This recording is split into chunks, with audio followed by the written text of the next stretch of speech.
Guys, നമുക്കൊരു honey chilli അൽഫാം ഉണ്ടാക്കിയാലോ. സംഭവം നല്ല കിടിലൻ ടേസ്റ്റ് ആണ്. അതിന് വേണ്ടിയിട്ട് സവാള, വെളുത്തുള്ളി, ഇഞ്ചി, തക്കാളി, പച്ചമുളക്, മല്ലിയില, പുതിനയില ഉണ്ടെങ്കിൽ പുതിനയില ചേർക്കാം കേട്ടോ. അതിൻ്റെ കൂടെ കുറച്ച് തൈര്, പെരിഞ്ചീരകം, കുറച്ച് ഉപ്പ് ചേർത്ത് നമ്മൾ മിക്സ് ആക്കി എടുത്തിട്ടുണ്ട്.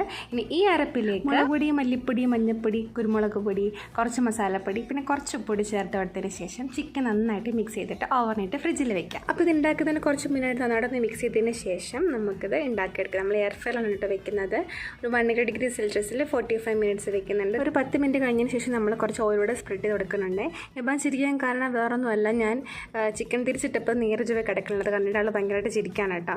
അപ്പോൾ നമ്മൾ അതിന് ശേഷം നമ്മൾ കുറച്ച് സോസ് പ്രിപ്പയർ ചെയ്തിട്ടുണ്ട് കേട്ടോ, ഇതിന് മുകളിൽ തേക്കാനായിട്ട്. അങ്ങനെ സോസും പ്രിപ്പയർ ചെയ്ത് പിന്നെ ഒരു നാരങ്ങാവൽ ഉണ്ടാക്കിയിട്ട് ഇടയ്ക്ക് ഇൻസ്റ്റയിൽ കണ്ടിട്ടുള്ള ഒരു നാരങ്ങാവലാണ് കേട്ടോ ഇത് ഉണ്ടാക്കിയതിന് ശേഷം പിന്നെ എപ്പോഴും ഇത് മാത്രമേ ഉണ്ടാക്കാൻ തോന്നുള്ളൂ. ഏത് ജ്യൂസായാലും ഇങ്ങനത്തെ ക്ലാസ്സിനകത്തൊക്കെ കൊടുക്കണമെന്നുണ്ടെങ്കിൽ ആൾ ഏത് ജ്യൂസായാലും കുടിച്ചോളൂ കേട്ടോ. അതുകൊണ്ട് ഞങ്ങൾ പിന്നെ എല്ലാവർക്കും കൂടി ഇങ്ങനത്തെ ക്ലാസ്സിനകത്ത് ജ്യൂസ്. അപ്പോൾ സംഭവം കിടലായിരുന്നേ.